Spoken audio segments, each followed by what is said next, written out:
This episode of the CUInsight Experience podcast is sponsored by Alacrity, a leading payments fintech helping credit unions modernize money movement. Alacrity enables real-time money movement experiences for loan payments, A2A transfers, digital disbursements, and bill pay. Through a single cloud-native platform that connects to RTP, FedNow, FedWire, ACH, Visa Direct, and Zelle, credit unions can progressively modernize without overhauling legacy systems. Learn more at alacrity.com.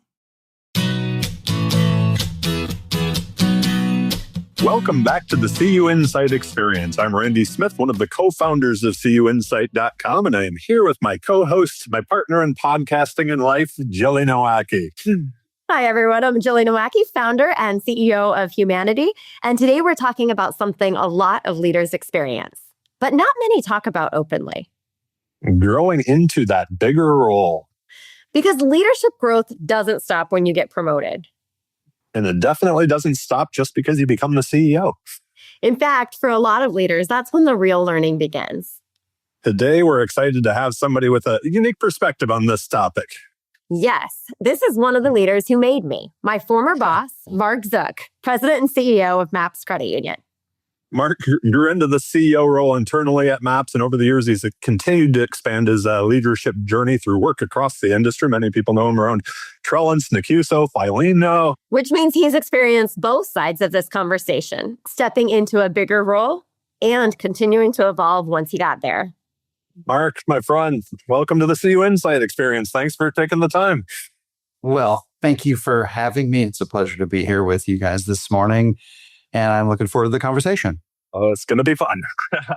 And we're going to try to stay on credit unions and leadership and not scuba diving. So it's well, they say if we can handle that. So one thing Jill and I talk about often on the podcast is leadership not being a destination. It's more of a process, really. But I think a lot of people assume that when someone becomes the CEO, it's and I'm doing air quotes on just an audio podcast, but they've arrived. Like somehow that's the finish line, when in reality, it's just a different starting line, and often one that requires a completely new level of growth. So let's start there, Mark. You lived this personally, moving into the CEO role internally at MAPS. And that's a question with those internal promotions I always find interesting. Like, what was that like when suddenly you're leading the ship and they were, not saying that everybody's not your peers still, but they were, on that peer level before, and now you're the boss. Yeah, I think you never really are prepared for that migration. For me, I had been at MAPS for 17 years. I had been the president of the CUSOs. I had originally started as a market researcher, ultimately went through operations and just did a lot of stuff, thinking that I was fully prepared to step into the role as CEO.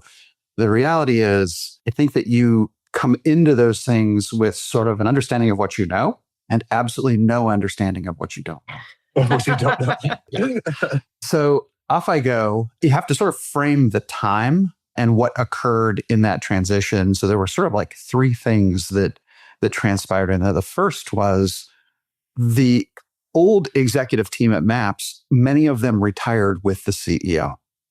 Okay. And so I had an unusual opportunity, and that is there was a group of us that were sort of moving up in the organization together. And then I got to hire folks from the outside. I don't know that most CEOs really get the opportunity from day one to create the structure they were looking for. And so we brought this team together. That was in December of 2008. 30 days later, the corporates were conserved. So at the beginning of the Great Recession, my old boss at MAPS, the old CEO, Dan Penn, would always say to me after this that December of 2008 was the perfect month for a CEO to retire in the credit union industry. And January of 2009 is the worst month for one to start. And I think there was truth to that. It was chaos all around us, but we actually had put together a pretty strong team. It was really kind of a time of austerity. Like you were actually having to go through and do a bunch of things that you've never done before to try to navigate a very turbulent financial services life. One of the first things we did was what is fondly referred to as the edge-filled sessions. at MAPS. I think people still think of it warmly, and it was actually an exercise in reducing the budget of the credit union by 10 or 20%. This is in month 2 of having this whole team together, right?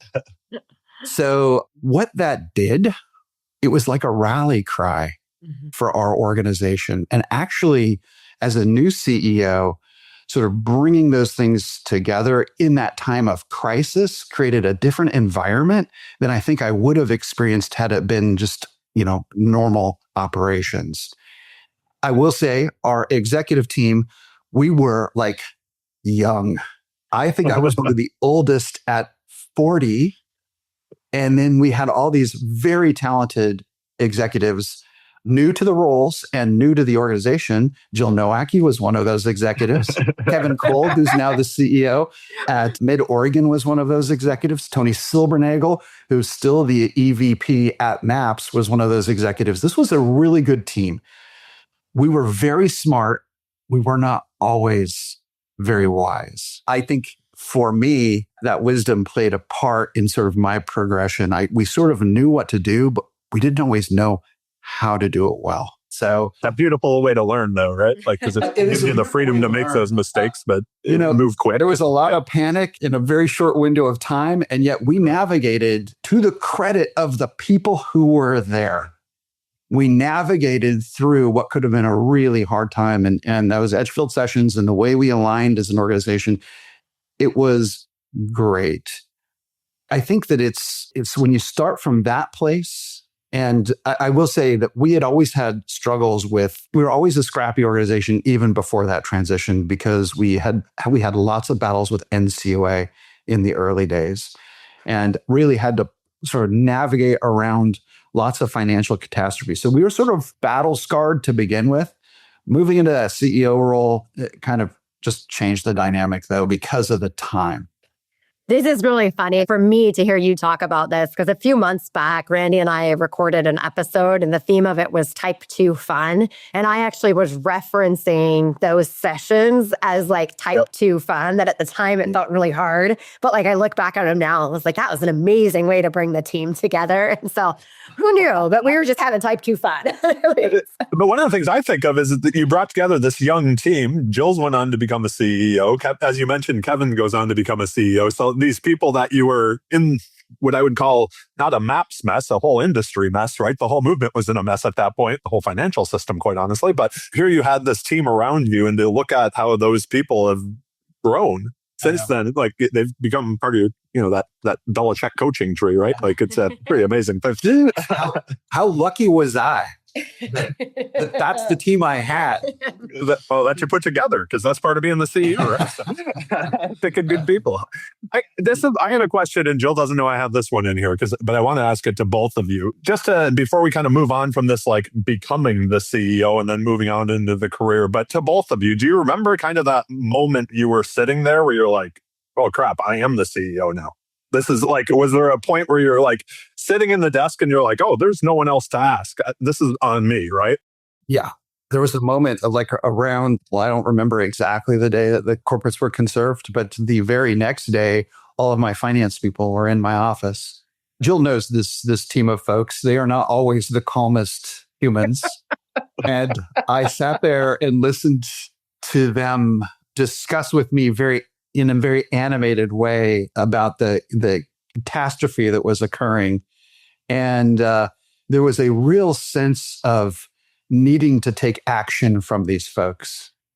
And I listened for, I don't know, the better part of that conversation. And I finally looked at them and I said, so I understand what you're saying. What do you propose we do? They got quiet and I said, the reality is there's nothing we can do, and we have to be able to accept that. What we need to do now is to build around the obstacle that's been put in front of us. And they walked out of my office and I thought to myself, geez, that was me 2 months ago. Right. And now I have to take this different approach. Absolutely. And I think that was sort of one of those moments that I just sticks with me as, wow, that was a turning point for me. Yeah, absolutely. Jill, remember one of those?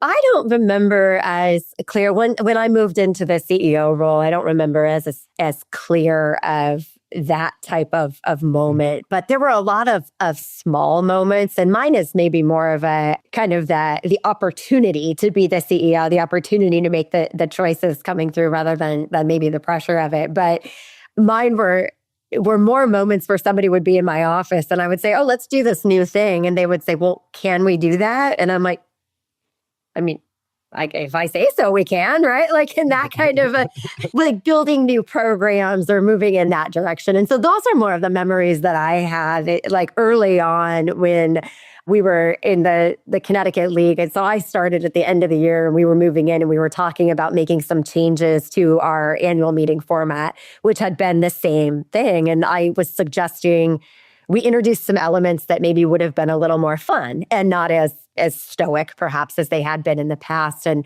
one of my team members saying, "Well, I don't know if we can." And I go, "We can, and we will." And so I had more moments like that moving into the role where I thought, "Oh, this is a place where these fun ideas I have can actually be executed and carried out to move forward now, too." I kind of agree that there are all those moments that are basically acts of permission. Whether you're telling yourself you have permission or whether you're telling someone else they have permission, that's new to that role. That role is defined differently in terms of that permission giving and granting. And that's an interesting thing that you bring up there, and it kind of transitions for me, at least, this idea that like sometimes when we're going into these positions, we might not feel fully ready yet, but we're like kind of going back to not knowing what we don't know, but going, sure. There tends to be, at least I've found, that there's always somebody who's like, "Oh no, you can go do that." There's like that champion in your corner who kind of maybe thinks highly of you even before you think that way of yourself. Again, I'd throw this out to both of y'all, since you kind of both came up through similar paths. Did you feel ready when you were first moving into the CEO gig? And were there people along the way, I guess, who were like, "You can do this"? If you haven't sat in the seat, you have no idea what is going to transpire, right? You have an idea of all these things you've done before. You're just going to do more of that. What I would say is I feel like for me in the process, those things that were strengths for me prior to becoming CEO, they weren't the responsibility of the CEO. And yet then there were these weaknesses that I really didn't sort of build upon in preparation for stepping in, I think became challenges for me.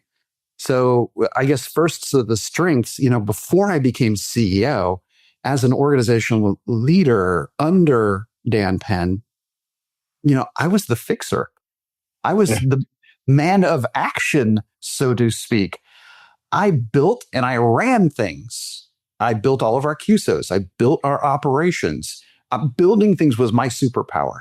And then I became CEO and I became the person who listened to the people of action instead of being those people anymore. That to me is so interesting. And Jill, I think you have to deal, because you're coaching a lot of people who want to become CEOs. And it's kind of like that A-type personality, the person who gets things done. You can really rise up the organization, right? Like, as you're doing very well at what you're supposed to be doing. And then all of a sudden when you're the CEO, it's like, well, now your job is really to bring it all together, right? Not just put your head down and go. We see this transition at different levels. We see it when, credit unions were really great at sometimes promoting people just beyond their point of competency or their greatest strengths and not necessarily developing them into those competencies.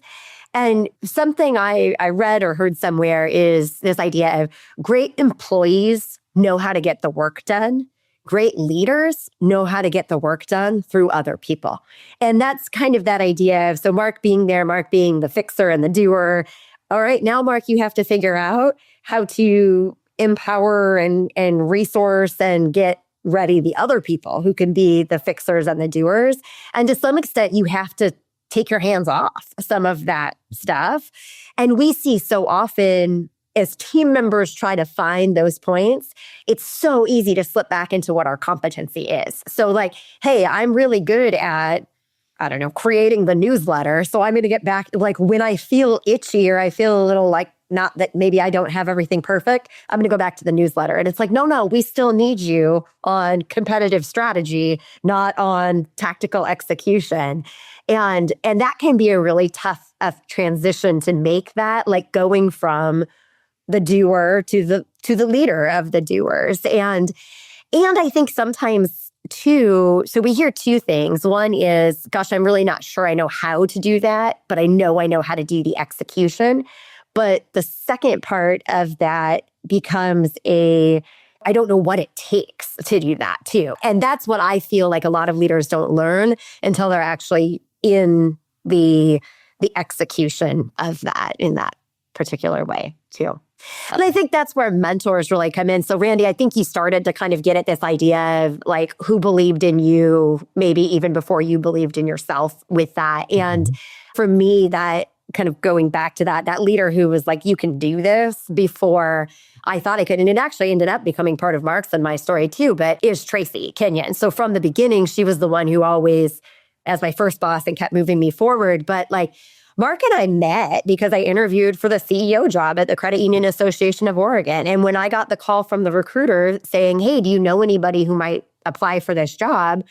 I told him he should call Tracy. And he said, I already did. She's the one who told me to call you. And I was like, I'm in my 20s. I don't know if I'm your typical league president right now. And fortunately, that recruiter said, well, she believes in you enough. I think you should go through that. And that's actually how I met both Mark and Kevin Cole. And, I didn't get that job, but I got this other great opportunity. And I think the fact that Mark and Kevin were on that board and I talked to them during that process, I also got that support from them that like, hey, we saw you interview for this job. We know you can be an exceptional executive, and that sort of belief and support in that. Mark, obviously 17 years at MAPS, and all of them were under Dan as the CEO, right? Before you transitioned in. What kind of empowerment or gift did he give you to get you ready for that CEO role? It's a great question. And when you talk about mentors, I believe in mentors. I believe in the people that around you. They give you strengths that you may not even realize they're giving you at the time they're doing so. For Dan in particular, I think when I met him, I was probably 25 years old, something like that. And he slowly started working with me on different projects. He would come down to the marketing department. I'd sit in my cube and he would come down there and he would talk to me. Here's the original story. I was actually sitting in my cube listening to the VP of marketing, VP of operations, and the CEO talk about something that I knew they were factually incorrect on. Oh. I don't even remember what it was, but it was this moment where I'm like, what do I do?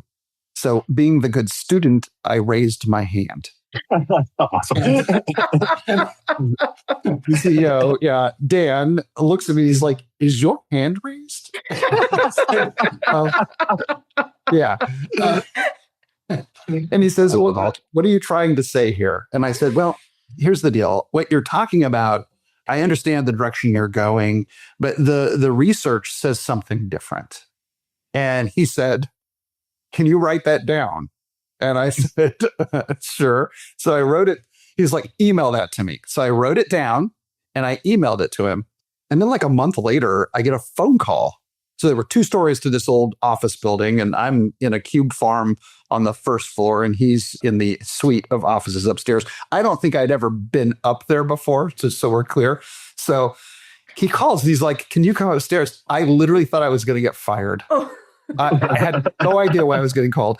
But I go upstairs and the operations guy and Dan are sitting there. And they're like, we really like what you said. We're thinking about building a branching strategy to grow into sort of the different regions in our metro area that we're in. And we need you to write that. And I'm like, what?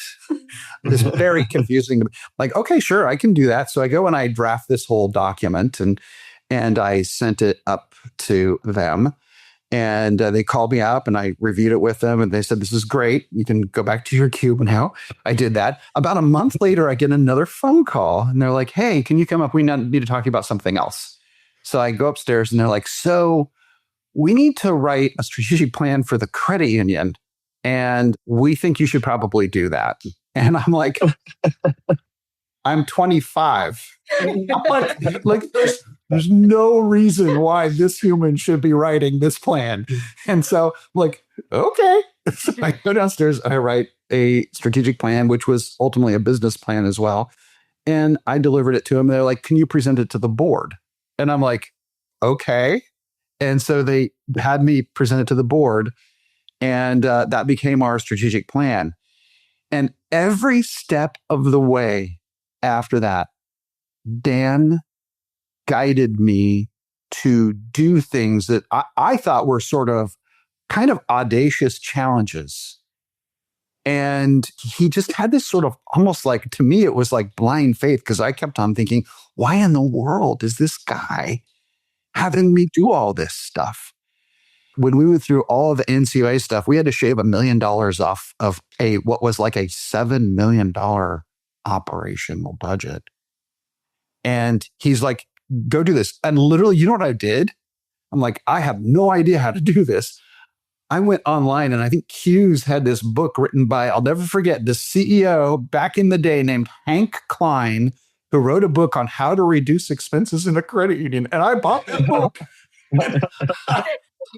I literally went through that book. Every single thing he told me to do, I created a plan around. Like, the accounting department was probably freaked out because I kept on coming in and saying things like, hey, can you give me a list of all of our accounts payable vendors? And they're like, who is this guy from marketing asking for all these? Like, and part of the challenge was you can't lay anybody off, because that's not the way MAPS thought about it. And so I came up with a plan to shave $1 million off, thanks to Hank Klein, wherever Klein might be today. Thank you, Hank Klein. That is so amazing. Yeah. And then a couple of years later, he's just like, hey, we're not making enough money as a credit union. You need to build QSOs. And I'm like, basically, what's a QSO, right? I actually went to a conference to listen to Guy Messick speak back in like 1998 to even understand what it was. I think I educate as many people on what QSOs are over the years. So in a nutshell, Dan, he just had supreme faith in my ability to be curious, be creative, execute on really weird, crazy ideas. And he let me take amazing risks. There was a question that I used to ask in the first couple of years of the podcast that I would love to ask you right here. If you could give one piece of advice to that young Mark Zook walking into the CEO office for that first day, what would it be?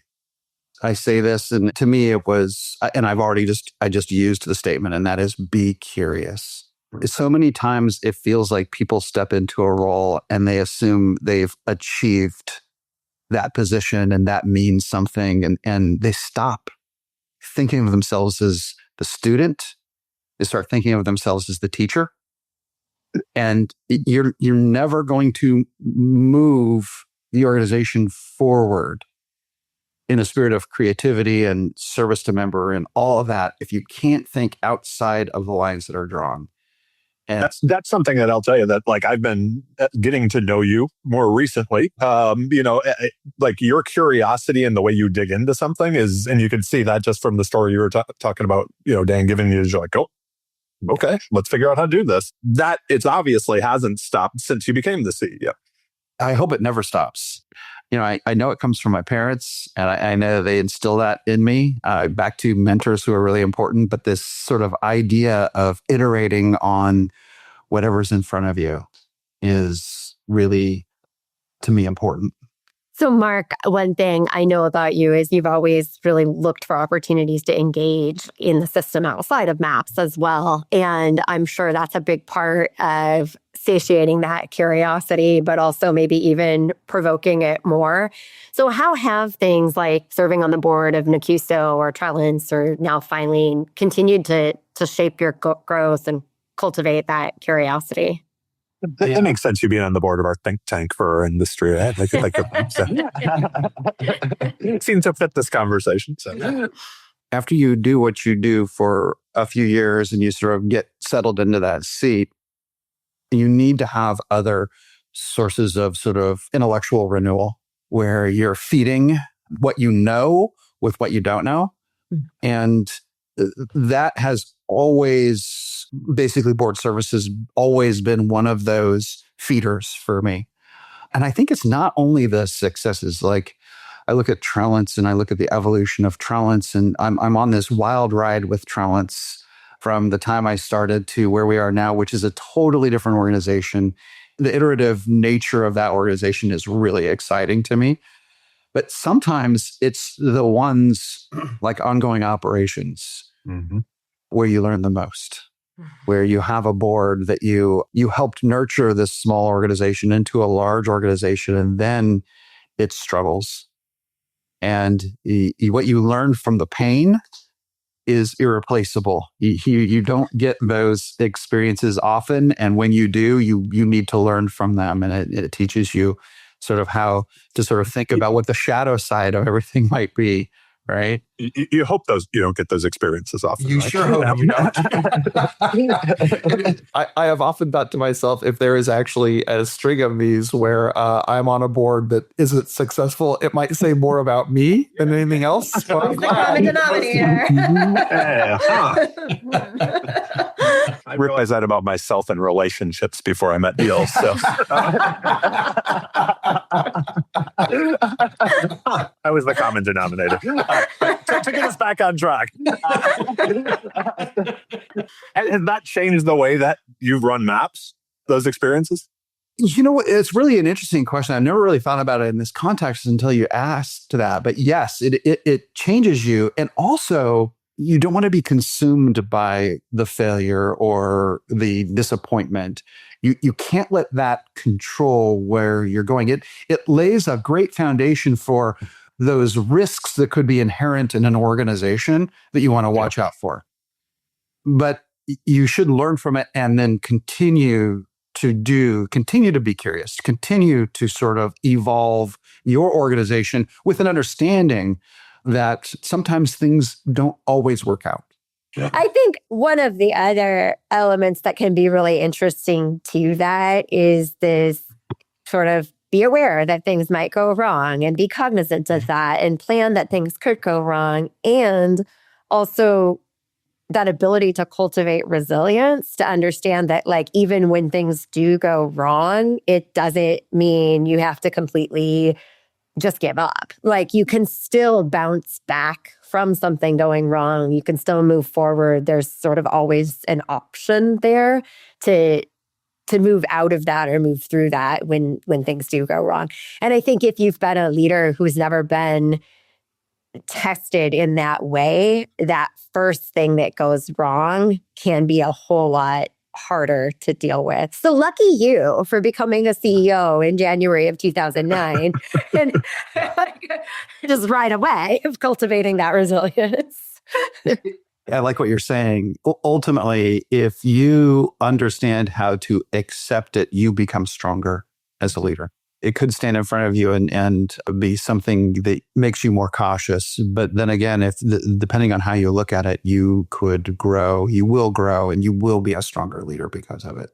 Do you think having those opportunities to be engaged with things that, and certainly you've been engaged with a lot of things that have become highly successful as well, but having that ability to sometimes have things go wrong and still the organization stands and you still hold your CEO job, do you think that makes it easier to say yes to things that others might say no to? So things that may come across as a little risky, or even my opinion, MAPS has done some things that I think other credit unions might look at and say, is that core mission? Is that core? And they may seem a little further out of reach than what maybe a typical credit union might pursue. Why do you think you've been comfortable, I guess, with those? I won't ask a leading question. I'll just say, why do you think you've been comfortable leading MAPS in a way that maybe takes advantage of some of those elements? Tries with some of those opportunities. Yeah, I agree. I've heard this comment about MAPS many times, that we do take risks that others may not take.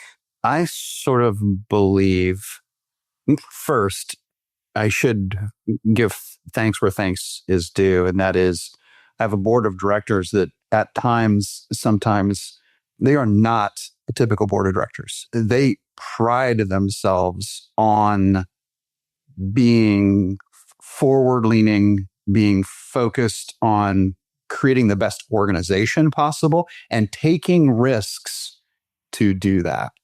So I'm sitting with a group of folks every month that challenge me to continue to do what we do well and to continue to focus on being stronger, better, and sort of a good fundamental organization.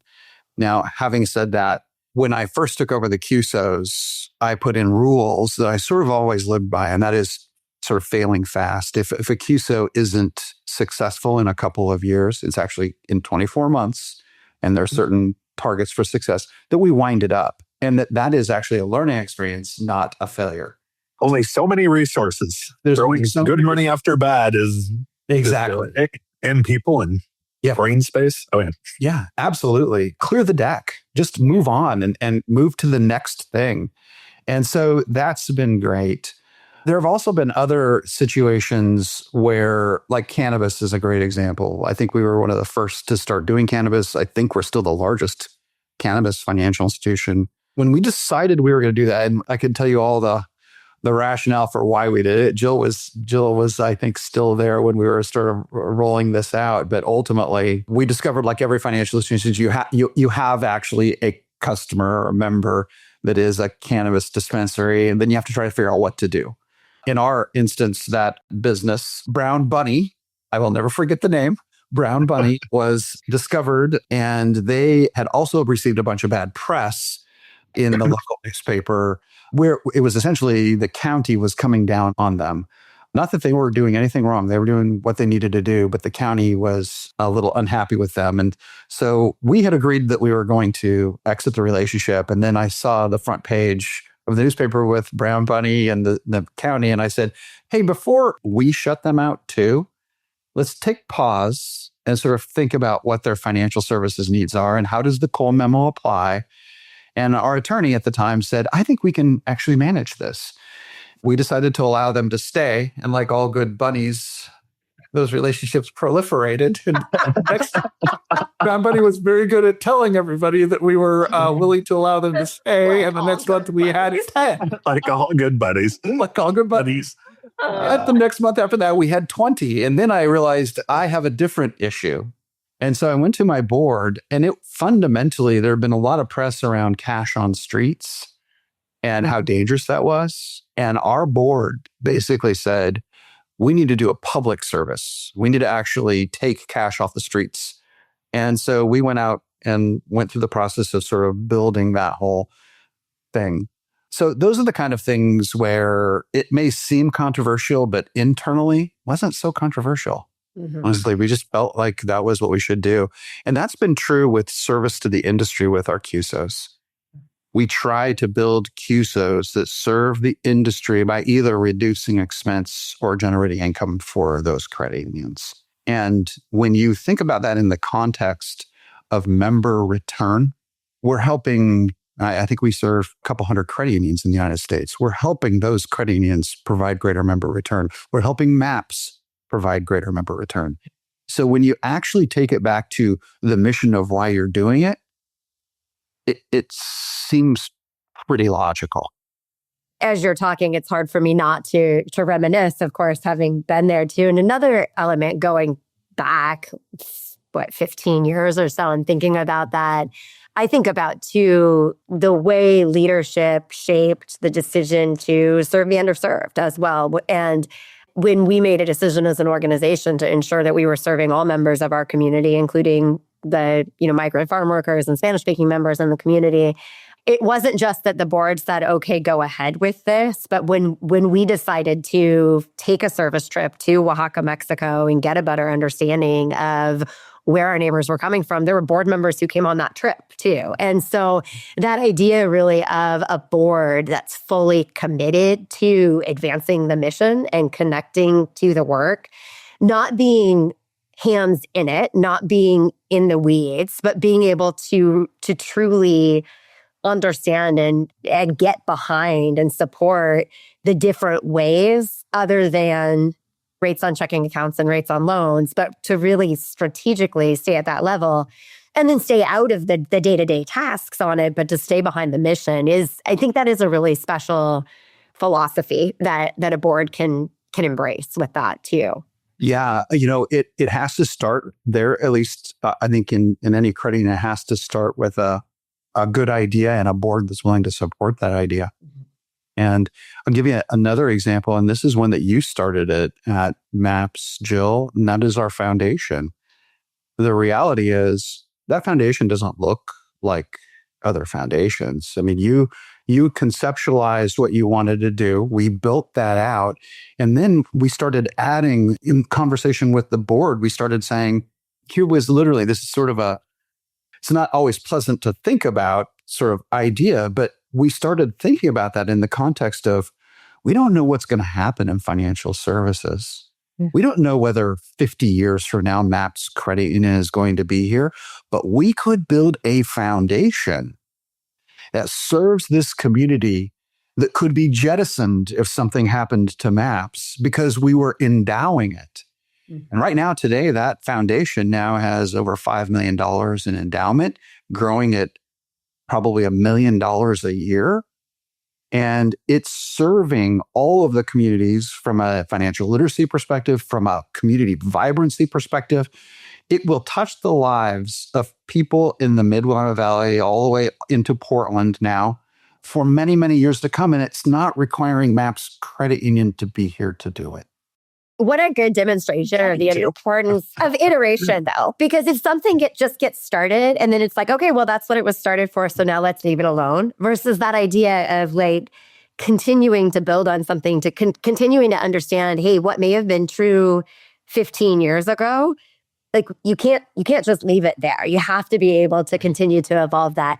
And I think taking us way back to the beginning, the tie back or the callback here, like, I'm sure when you became a CEO in 2008, you did not think, okay, I'm going to run. You're like, I'm so excited to take this new role where I run the strongest cannabis banker and a large foundation that serves the community. Oh, and by the way, the credit union too. But like, there's so many elements that I can't imagine you would have considered yourself an expert on in 2008 that maybe you still don't consider yourself an expert on, but you have a team that are experts in that area, and you've grown that team and built that team. So what a testament to the value of that, cultivating that curiosity and that continued growth there.